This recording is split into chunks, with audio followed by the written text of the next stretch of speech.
I have an Ina desert story. Back when I had my Chinese girlfriend, Norinko SKS, I was making a hiking trip of it below and to the east of Rockville, which is near Zion's Canyon. I'd been walking around for a few hours when I came upon the ruins of a brick wall and a log house. It was pretty much in the middle of nowhere with a small path that led away from it. The house was collapsed and the well on the property was long since capped. Moving some of the collapsed rotten timbers, I found some nice old-time nails and a couple brass buttons that I gave to my cousin. There was a small headstone out behind the house that was too worn to see the name. It was only about a foot high and white sandstone, which in this region of the country usually means it was a baby that had died. I did not want to dig the grave up, so I took the walking path and it led me into Rockville proper. I hitched a ride with a group of tourists going to Zion. They were Koreans that had never been to this part of the country. They honestly were fascinated by my SKS. I had unloaded it and let them touch it. The translator asked me what I was doing and I told her that I had been hiking. They dropped me off in front of a cafe where my friend worked and I went in with hiking pack and rifle and all and got some food. Some Dutch tourists took their photo with me having the rifle slung over their shoulder. I never did get an email or address from them. I wish I had that photo. Friend gets off work in an hour and drives me back to my car. It was a great day. And no one freaked out that I was open carrying an SKS in southern Utah. I just talked with my father and he reminded me of one that I had completely forgotten about from when I was a kid. Late 1980s deer hunt in a canyon in Utah. Tagging along with my father and carrying a .22 LR while he has a .30-06. He takes a mule doe and drags it down to the road where there is a stream to start dressing it out before we haul it back to the truck. Kid about 16 or 17 comes riding up on a dirt bike and we have a nice chat about the deer. He rides further up the trail. We hear a shot before he's out of our sight and he ditches the bike, then stands there looking at it in shock. Dad tells me to stay with the deer and keep my rifle ready. He goes up to the kid with his rifle and asks him what's going on. Kid starts sobbing and pointing to a hole in the bike. Some fucker shot the bike while the kid was riding on it. Shot it with a rifle. Let me put it another way. Someone took a shot at a kid on a dirt bike who was completely unarmed. We grabbed the kid and hiked down to the truck with the deer, called the ranger and he showed up in 20 minutes. Never found the guy who took the shot. Last one I am going to relate is the story that some of you have already heard. It's October of 2007 and my ex-third ID roommate Brian wants to go camping above Park City. We get our other roommate Mike to go with us, but Brian takes forever to get his gear together and we don't leave until an hour before sunset. Finally we get up to the camp area about an hour after dark and set up. It's pretty close to the timber line and it's getting cold quickly. I break out a bottle of sangria and we all sit around the fire snug and drinking wine. I brought with me a 995 carbine and an M38. Hour or so later we heard this big crunch from the tree line. Brian sits up straight and I toss him the 995. I bolt around into the M38 and stay by the fire. He starts circling the trees trying to get a better view on what it is. Hear another big crash and I walk over to him. We can see something out there in the dark. I fire a shot at the ground with the M38 to scare it off. The thing comes even closer.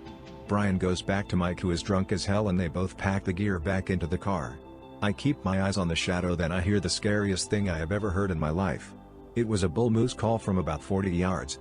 I backed up and we got the hell out of there as quickly as possible, but the road down was pretty bad and Brian had to run ahead of us with the 995 directing me where to go.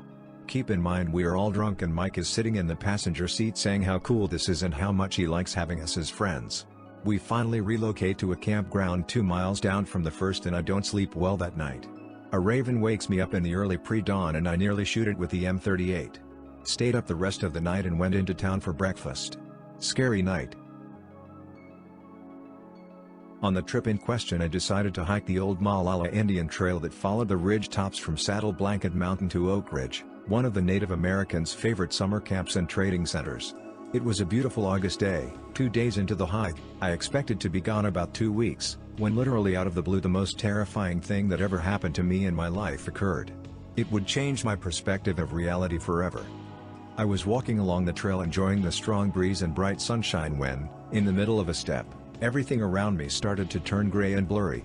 The only way I can describe it was as if suddenly I was looking through someone else's prescription sunglasses. I finished the step and started another. Every inch I moved forward the darkness increased and the gray blurring turned into a jumble of shapes that made no sense. I then seemed to pass a barrier and everything started to return back into focus. When my foot reached the ground on the second step, everything around me had changed. Day had turned into night and there was no wind. All the Douglas fir and pine trees had been replaced with thick jungle-like growth. The cool thin mountain air was replaced with humid thick air. There were no stars in the sky, but there was a diffused light that let me see everything clearly. However, I couldn't tell what the light source was. As often happens when the human body receives a massive dose of adrenaline, the entire incident appeared like it was in slow motion, and even though I was only there for a second or two, I had time to observe my surroundings. The silence was broken by continuous high-pitched keening sound, and I was nearly overwhelmed with a sense of fear and danger. My momentum caused me to take one more step before stopping in my tracks. It was at this point, I heard a whispered gotcha over my right shoulder. I couldn't tell if I heard it with my ears or inside my head. The word wasn't directed at me, but something said the word quietly to itself. I was so terrified I actually felt my heart stop for a moment. That whispered word is what saved me. I opened my mouth and gasped in a huge gush of thick air and recoiled backward in the same footsteps I had entered wherever I was. As I threw myself backward, I looked over my right shoulder. A dark-colored hairy right hand and arm was reaching for my throat over my shoulder. The hand had pale ivory spade-shaped fingernails. The nails looked clean and almost had a manicured look to them. The thumb was placed lower, towards the wrist, on the hand than a human's is. Both hand and arm were thin and powerful looking, and both were covered with thick coarse black hair. I got a good look at it because the thumbnail grazed my neck. It did not break the skin, as I moved backwards. As I continued backwards, the hand clutched where my neck had been a split second before, and it seemed to fade off into the distance as I returned through the portal. I took 2 more steps backwards and everything reversed itself from what had just happened. The world around me became lighter, the fir and pines gradually came back into view, and by the 3rd step I was back on Saddle Blanket Mountain. I continued to move backwards in terror, and as I did, I observed that where I had just come from was a shimmering oval patch of air about the size of a large door. The woods behind it looked like it was underwater. By the 5th backward step the shimmering area seemed to just evaporate and everything was back to normal. By then my lungs had nearly burst from the volume of air I had inhaled during the huge gasp I had just taken. My body felt like it was on fire from the adrenaline surge. I spun around and ran back down the trail as fast as my legs could carry me, and didn't stop until I reached my truck. I was nearly 2 days getting to that place and about 3 hours getting back. On my way home I was absolutely horrified at the thought of what would happen if I were to drive my truck into something like that. It had been a trap, pure and simple. Whatever it was that tried to kill me somehow kept the portal hidden for me on the way in, and I didn't actually see it until I was back out again. I had terrible nightmares for years, and still haven't come to grips with what happened. My fingers are trembling and the hair is standing up on the nape of my neck as I write this. Severely shaken, I've read everything I could get my hands on about people who have mysteriously disappeared throughout history, and discovered several instances where people have vanished in plain sight of others. The quantum physics people have a theory about parallel universes. They just might be right. Since I originally wrote this, report number 9202 from Sutter County, California was submitted to the BFRO. The person who submitted the report drew a picture of a creature he saw in a tree. The right hand in the picture is exactly the same as the one I saw, note the thumb placement, and the forearm of the left arm is exactly like the forearm of the creature that attacked me. Any way you could post the pic from that thread. Very cool story though. Really lines up with my own theories. Here's the pic the passage refers to. It's hosted on a different website, not on that actual thread.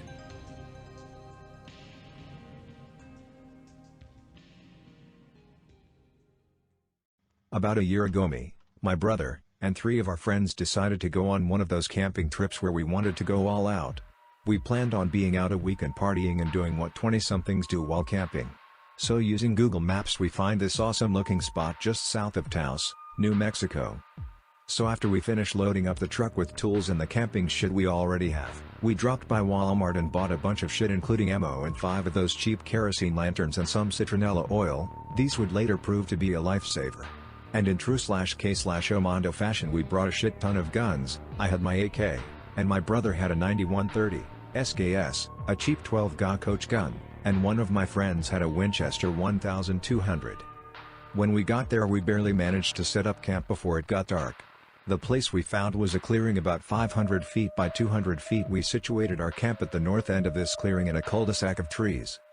The first night we were there much drinking was done and much fun was had. The following day we ate some shrooms and tripped balls. Now it was when the sun went down on the second day that things started to get weird. So I'm sleeping in my tent when one of my friends, we'll just call him James, pokes his head inside my tent and tells me to get up and look at something. So right away I decide to check my phone to see what time it is, and of course it's fucking 3:46 a.m. I get out of my tent. The moon was fairly bright so it was easy to see where James was standing. He motioned for me to come over and then pointed at a dark object hovering just above the trees about 400 yards south of where our camp is. Now the odd part about this was that the forest was fucking silent. The object then moved southeast and descended behind a ridge. At this point we've been out for a half hour and decide to get back to sleep. So in the morning we are talking about it and there are many jokes made about probing and galens. I finally convinced the others to come with me to investigate the areas where we saw the object. The first place we went to was the spot in the woods where we saw the object hovering. We don't find anything unusual except for an overpowering chemical stench in one area. Now everyone is kinda weirded out at this point, so we go back to camp and get into the truck because there was a road that goes over the ridge where we saw the object descend. The road didn't go anywhere near where we saw the object, so we got out and followed a ravine as far as we could, but the area was too choked with underbrush to get through. We get back to camp around 5 p.m. and everyone is talking about the weird smell and the object. I tell everyone I'm gonna take a nap and to wake me up when they have a fire going. Now I wake up around 8 p.m. because they didn't wake me up like I asked. So we get the remaining hots out of the cooler and have awesome campfire food. So an hour passes when we hear a low-pitched humming sound that isn't coming from any particular direction. It goes on for about 10 or 15 minutes then stops abruptly. Now everyone is a little freaked out, but we're also kind of excited because shit's going down. Eventually we all decide to go to sleep except James, who wants to stay up. We awaken to the sound of a fire being rapidly put out. I get out of the tent and see James stomping on the fire he had going. I ask him what the fuck is going on and he tells me to shut up, so I glance over and notice the same dark object about 250 yards southeast of our camp. I fucking freak out because this time is flanked by two dim blue orbs that are moving around erratically. At this point everyone is awake and are trying to load our weapons as quietly as possible. We abandon the camp and move into the tree line. We circle around the clearing remaining hidden in the trees trying to get a better look at the object. However, it is at this point my brother and the friend with the Winchester 1200 get separated from the group. I decide to stop because the object has now moved to the edge of the clearing opposite of our camp and the blue orbs seem to have disappeared. We lay motionless in the trees for about an hour watching the object and I just about shit my pants when I suddenly smell the chemical stench. The minute I smelled that stench I'm thinking to myself, oh god, I hope 7.62 by 39 will kill an alien.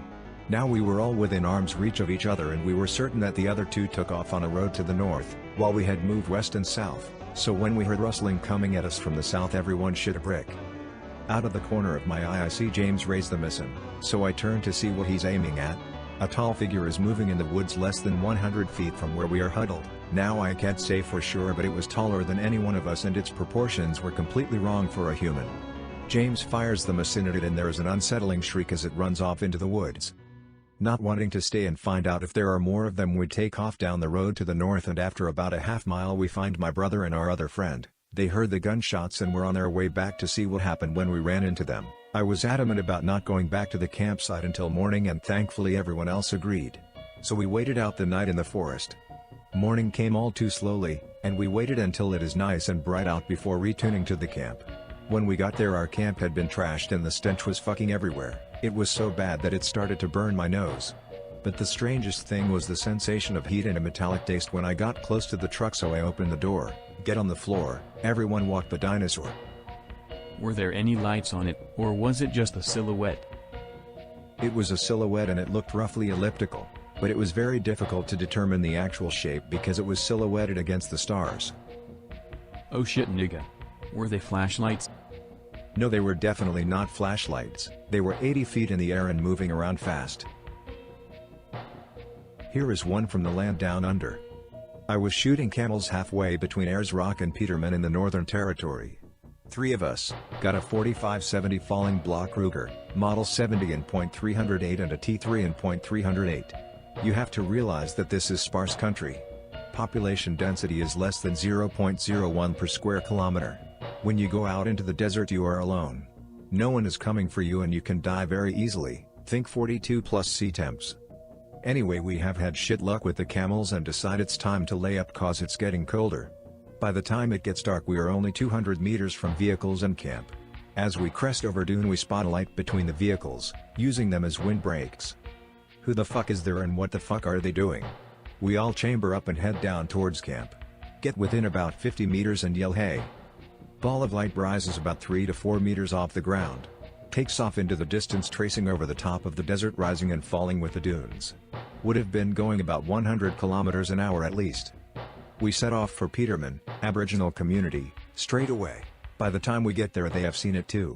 The old fellas, red blokes in charge, didn't want us there, and explained they would love to protect us, but as long as we were here it wasn't going away. This scared me more than anything else. We headed to Uluru/Ayers Rock without incident. Every abo I ever talked to about it gets the major heebie-jeebs about it. I was exploring the woods some time ago, in northern Utah. After about an hour of exploring, I happened upon a building in a medium-sized clearing. The building had a large door and a fence around the back, where a tall tower was. I moved to it, and as I got closer, I felt strange. Time seemed to slow, and I didn't know where I was anymore. It felt like a good buzz. The door was made of some kind of hard wood, but I wanted in. I kicked the door as hard as I could, but to no result. So I took my trusty old Winchester 1897 and blasted the door open. Inside it was only about 900 square feet. There was papers all over, a lot of what appeared to be control consoles and viewfinder screens. There was posters of war propaganda and that like all around on the walls, as well as a few older 45 bullets in the drawers. A old generator was in the corner. The newest date on anything I found was 1962. I climbed the tower, it had a flat top, and found a few rounds of 7.62, making me think it was an observations post. I think the tower was some sort of missile tracker/command. I got a story, been meaning to post this one for a while. This is back around 2006, early summer. I was just your typical 17-year-old kid. Parents moved around a lot back in those days, but we always ended up living beside large forests, woods, or prairie places. Done plenty of exploring, with and without friends. Ton of stories, but there's always one which makes you look back on with no definite answer in sight, no matter which way you look at it. But this is how it went down. Played a lot of video, and watched a lot of TV. Taps was big in these days. People respected them then, so you can see I was really taken by the whole let's go ghost hunting trend. One of my picks. Near my house there's this big urban forest, kind of like NY Park, split into 3 parts, Forest 1, 2, 3. Through the years, I had a couple strange unexplained events happen to me in them. Phantom smells, lavender, roses, simply faded away as quick as they came. At night, in Forest 2, which had a concrete foundation where probably a house once stood, me and a few friends would see brief bright flashes of light just erupt over our heads with nothing ever there for miles, too close down for planes. It actually lit up the ground around us like if it were a hovering camera flash. Of course, now that I look back on it, it might have been a hunter's camera gadget strapped to a tree or something, one's guess. More pics. Then there was Forest 3, which had a cemetery in it. Caught a ton of EVPs there, chilling ones. Most notable one, I asked, is there a heaven, a hell, why don't you call for God? And a young woman replied to me in a sad tone. There is no God. So there was some freaky stuff going on there. One day I woke up early in the morning, 4:30 a.m. between 5. I recently bought this cheap $70 digital camera from Walmart and was extremely bored with it. So I figured an early walk in the forest should provide me with some unique pictures, which they did if you want to see them. Probably not. But they're all from this day. And we'll post some, so I set out doing the same thing I've done probably 100 tons by now. I'm jaywalking down the streets and after a couple blocks hit the forest entrance, and dive in, and I dive in deep into her. I spend the next 15 minutes just heading to some known places I know would give me some good snapshots, so I take a quickie snap here. And another quickie snap here, thinking to myself, this is gold sun. All the while forgetting, the whole entire wood is empty, silent, desolate as I had ever seen it before. I usually run into 1 or 2 people by now, either jogging or walking their mutts, but nothing. It's a good day, I say to myself, let's carry on. So I head to this area called the safe zone. It's simply called that on account that it's wide, expansive with a little sand dune and a tall tree smack down in the middle of it, so if you're under that tree, you can pretty much see all paths that string together Forest 1. I'm there, so I decide, let's bam it to the lake. I pick a path from the safe zone and head for it. It is at this time I sense an eerie feeling in the air, like I'm being watched. I ignored it, because at that age I wasn't mature enough to that point where everyone learns to trust your gut, feelings, internal ringing alarm bell, whatever, stayed calm and carried. I hit the lake. I'm tired from walking like 45 minutes of miles. Sun was out but casting gray skies with a sudden in and out drizzle between instances. I perked myself against the ledge underneath the cover of some trees, and with a low battery on my camera just decide to hang out while staring bluntly out at this lake that, be my recollection, wasn't swamped by a heavy fog or mist not 5 minutes ago. First time I seen the place like this, I tell myself. Then my eyes caught it from the distance. I'm frozen. I see a person draped in this loose sheet, what looked to be a black tarp, just simply spinning. Spinning, and spinning around in circles in a pond bush of dogtails. His or her arms open widely as if praising something repeatedly. I'm simply there being as quiet as I can be, not moving an inch, barely releasing a breath observing this mad person. This goes on for about 25 seconds until the spin comes to an abrupt stop. I stare wide-eyed with thoughts racing in my head. What's going on? What the fuck is this? Should I? I'm thinking to myself, you got a camera. Don't be one of those idiots who don't capture the shit they so desperately brag about years from now on. Low battery, bars practically invisible, cheap-ass Walmart brand. Don't die on me. I reach for it and look up. And find him looking in my direction. I tell you, I saw no face. It was white, gray, whatever, like a doll. Was it a mask? I don't know, but I was terrified that I was discovered, pinpointed out from my cover. It was far from me, but it still managed to see me in like 4 seconds. So I stare slack jaw, slowly lifting up my camera. In that moment he or it lifts one wide arm out of its tarp and points at him. Just pointing at me from a distance, as if doing some ritual jest, then his arm drops slowly down. You know that scene from Shaun of the Dead where Shaun pushes the zombie chick onto the steel pole and she gets up, while it rotates the film reel on his camera? That's what I did. I lifted my camera up. Snap. Another one. Snap. Battery officially dead. Then I got up, slowly backed away and ran all the way back to the safe zone, and out a dozen trails and paths, crisscrossing to my exit. That was a crazy ass day, I must say. 2 revealment pics coming up. Picture 1. And second.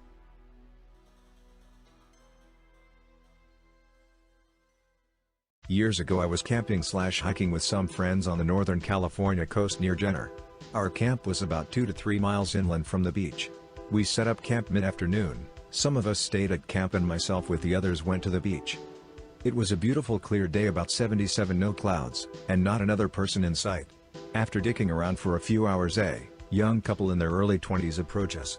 They were very friendly, and out camping as well, although they didn't have very much gear. Anyway, we talked with them until the sun began to set. We didn't have flashlights on us, so we got back to camp while we still had some light. We invited the couple for dinner, but they remained at the beach to camp. It was a typical night camping with friends. Fart jokes, and what-if scenarios. It was so nice out we all slept out on tarps rather than in our tents. I got up at around 2 a.m. to piss. Everyone was passed out. I walked over to a tree on the edge of camp and proceeded to water it. Right as I finished I heard pop of in the distance. A couple of the guys heard it too. We start talking and everyone else gets up. Half of us are STFU, it was nothing, go to sleep, and the others are WTF, let's get out of here. We eventually all go back to sleep, or ATL East just lay there in silence waiting for morning. At sunrise we cooked breakfast, packed our shit up and hiked back to the cars. It was probably a 5-mile hike back to the vehicles. We covered it fairly fast. The whole time we were speculating what the 2 pops could have been. When we got to the cars, local police, park rangers, and ambulance were pulling up. We asked what was going in, but they wouldn't give us a clear answer. But they all head off towards the beach on a service road. We pack up the cars and head for home, wondering even more about the 2 noises. Later that evening the news explains. A young couple camping on the beach were found shot through the head. No suspects, evidence, or witnesses. That must have been 15 years ago now. And I still wonder about it from time to time. No one else was out there. It was mid-90s, so no one really had cell phones, and if you did there is no reception out there. I wonder if the killer called it in. We were all 16 to 19, no guns at the time too, for the record. I was backpacking through the Rockies once when I was in Boy Scouts. We had about 10 boys with us and 2 adults, and I was the crew leader, which basically means that despite me only being 16 at the time, I was in charge of pretty much everything, because our adults were lazy as fuck. So, after a long day of hiking we set up camp and got dinner going as fast as we could. Because there were bears and mountain lions in the area, We had to cook away from the camp and hang anything that had any food scent on it up high off the ground. But because we got a late start on cooking, we were only about halfway done cleaning before the sun was about to set. So, I had the guys get all the bags except the one for the dishes ready to go up in the trees and had them go to bed while I finished with the dishes. Camp was about 200 yards away. But in the dark and unfamiliar woods, that's a pretty long distance, and all I had on me was a 3-inch folder. Well, about 30 minutes after the sun was down, everything is clean and I go to hang up the bags and get them hung up without a problem. After I did that, for some reason, I got disoriented and a little lightheaded. Everyone in camp was already asleep and there were no lights on and I couldn't for the life of me figure out which direction they were in. There was no moon, so besides my little mag light, it was pitch black. Then, I heard a low growl. I had momentarily crouched down, hoping to find my bearings, and when I heard it the first thought in my mind was mountain lion. I immediately stood up to make myself as big as possible and pulled out the knife. I scanned around with my flashlight and saw 2 eyes staring back at me in the dark. I had always heard making a lot of noise around mountain lions just pissed them off more than anything and didn't really ward them off like it did bears. So instead, I grabbed the nearest, sturdiest stick I could find in anticipation of using it as a spear. I had to get back to the safety of camp. Alone, I'm fucked. But if there were others around I knew it wouldn't bother me, so I quickly found one of my previous boot prints and started shuffling toward the direction of camp, never taking my flashlight off of the eyes following me. The mountain lion followed me, not surprisingly, keeping a distance of about, what I guesstimate to be, 25 yards between us. I shuffled, following my footprints, and found my camp.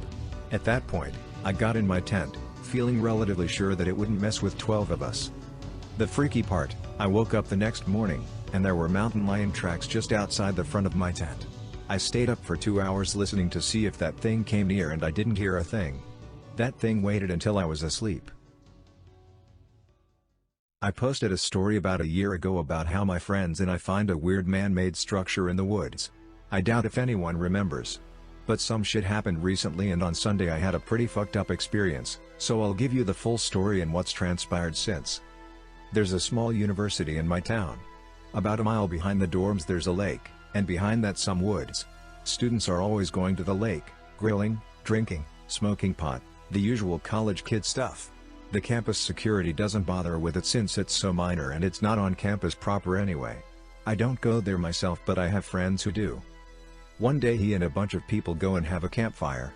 Everyone there gets ridiculously drunk, including my friend. He decides it's a good idea to go in the woods and find a place to take a shit. It was still light out so he wasn't scared. He drunkenly stumbles into the woods, going about half a mile in. That's when he came across some sort of man-made structure, almost a mini fort or a wigwam. It certainly stood out. He thinks it's weird and heads back to the fire. A few days later he told me about it. Naturally, I was curious and I asked him to show it to me. He ended up taking me out there. I found the whole thing fascinating. This fort was made very meticulously and carefully, the sticks being about the same length. Why would someone build this? How long did this take? And how did someone do it without being noticed? We have our look around and go. But I couldn't help but go back. I find the whole thing fascinating. I went back a few times. Things took a turn for the weird one of the times I came back. An animal skull, placed at eye level, stared back at me. Understandably I was kind of freaked out. I left. I didn't go back into the woods after that. But I did drive by, park my car, and listen. I heard things, like the faint sound of drums. I didn't go back into the woods, until last Sunday. Months passed, and eventually my curiosity won out. It was just too weird. The fort, the skulls, the eerie noises coming from the woods. I had to know what the fuck was happening in those woods. The school year was ending soon, so I decided that my chances were slipping. Sunday seemed ideal. I dressed in dark blue better than black at night. The human eye can detect the outline of black, filled my pack with water, an energy bar or two, my camera, a flashlight, and my knife. I didn't ask any of my friends to go with me. I'd asked them before and they refused each time. I also didn't want them coming out and pranking me for shits and giggles. I took my bike and rode it to campus and parked it and walked the mile to the woods. It was around 8 and the last vestiges of light were disappearing. I don't know if you guys have ever experienced darkness before, but this was real darkness. The lights of campus were a mile away and the woods were thick. Without my flashlight I was completely blind. To make matters worse, the forest was filled with fallen trees. We've had several nasty storms and even a tornado out that way, so entire trees had fallen down. I had to be careful not to fall and break my neck. It took me 20 minutes, but I eventually find the wigwam. I had noted this previously, and observed it once again. But curiously there were no cigarette butts, alcohol bottles, soda cans, or condom wrappers like you would find if students were coming out there. The dirt had markings in it, but they were scratched over, like someone kicked dirt over them to hide them. I walked about 20 yards past the fort, hunkered down, and waited. Hours passed and nothing happened. I sat there, swatting bugs, fighting boredom, and asking myself what the fuck I was doing over and over again. 5 hours passed in this way. Around 1 things changed. The sounds of the forest in front of me quieted. I saw lights in front of me, flashlights, 3 of them. I immediately got on my stomach. As they got closer I could hear voices, 2 guys and 1 girl. I watched as they made their way to the wigwam. They were talking but I couldn't hear what they were saying. They got under the fort and started busying themselves with something. Moments later I saw a fire spring up. I didn't know any of these people, although they looked to be around my age, early 20s. One of the guys was carrying a bag, and they kept getting shit out of it. When they pulled animal bones out, a chill ran up my spine. Things went downhill from there. The guys arranged the bones while the girls scratched something into the dirt.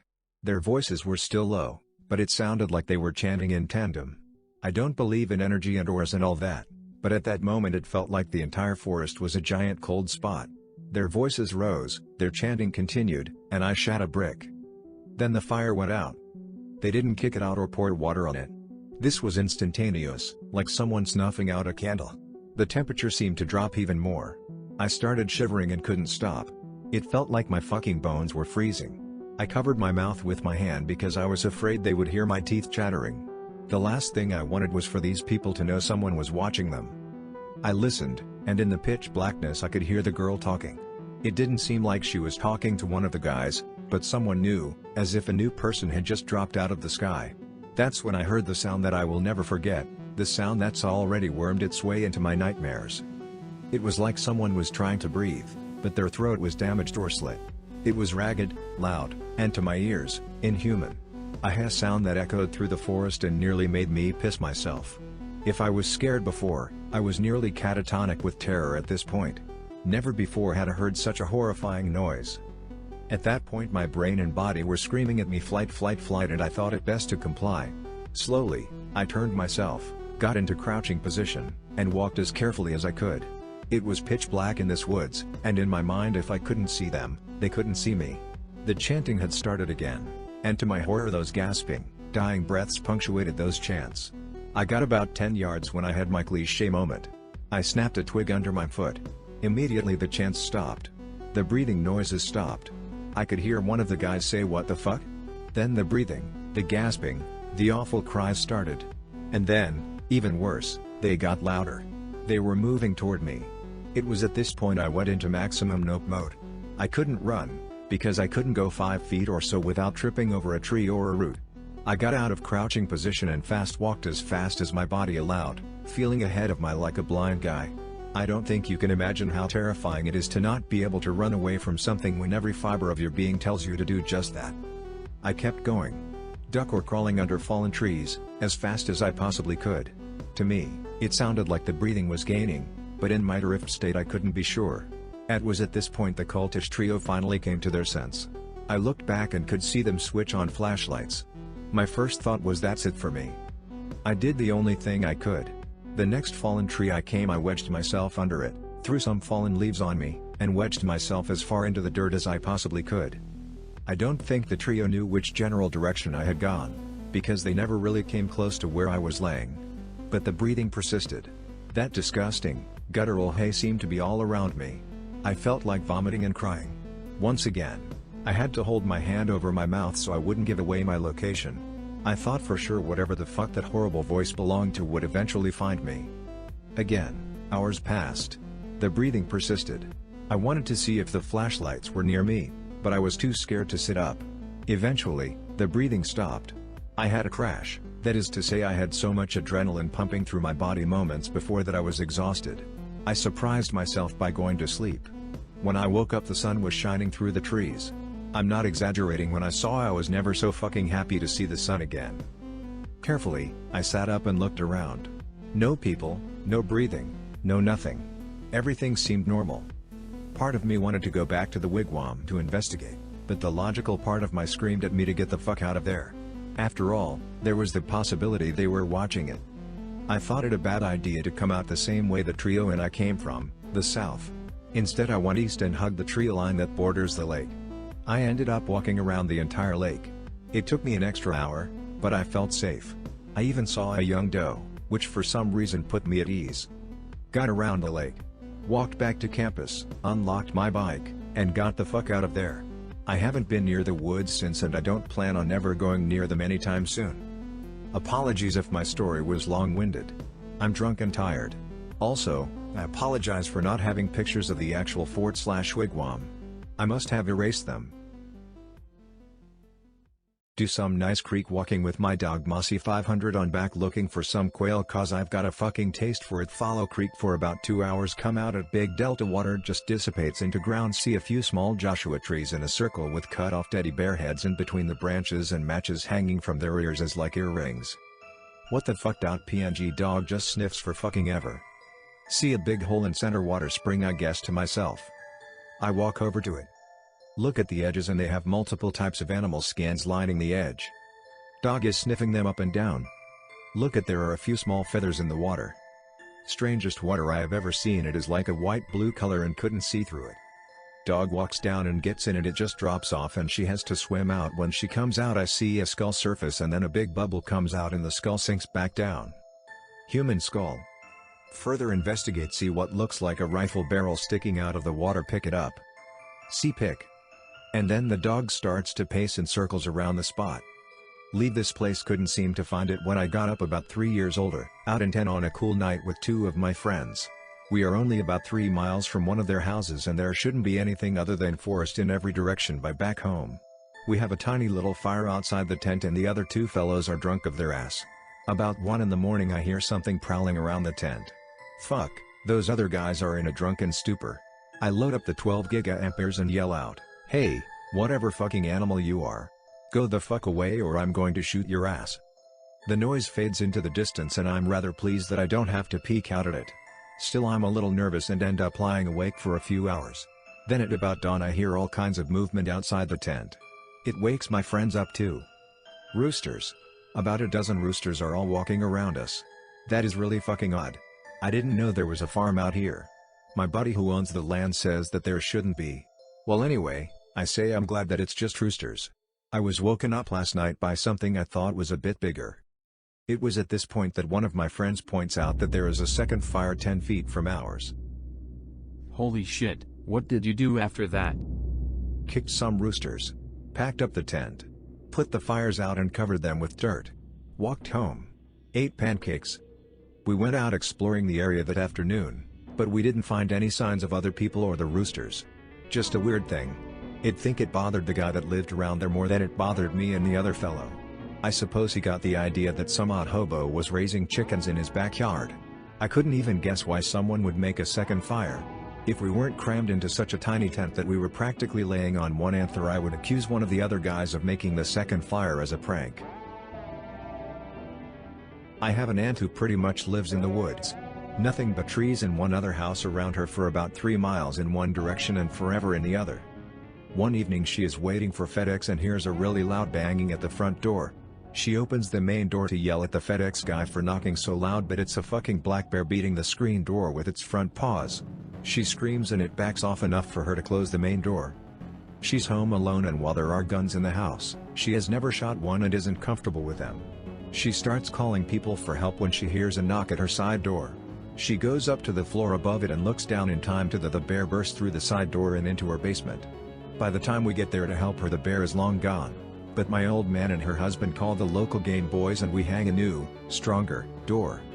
They sent a bunch of guys out hunting that bear but no one ever found it. About 6 years later her husband is out at his garage, about 500 feet from the house, and he notices their old station wagon had been broken into. The bear is curled up in the back, having broken the hatchback open. The fucker is dead. Old age and cold killed him apparently.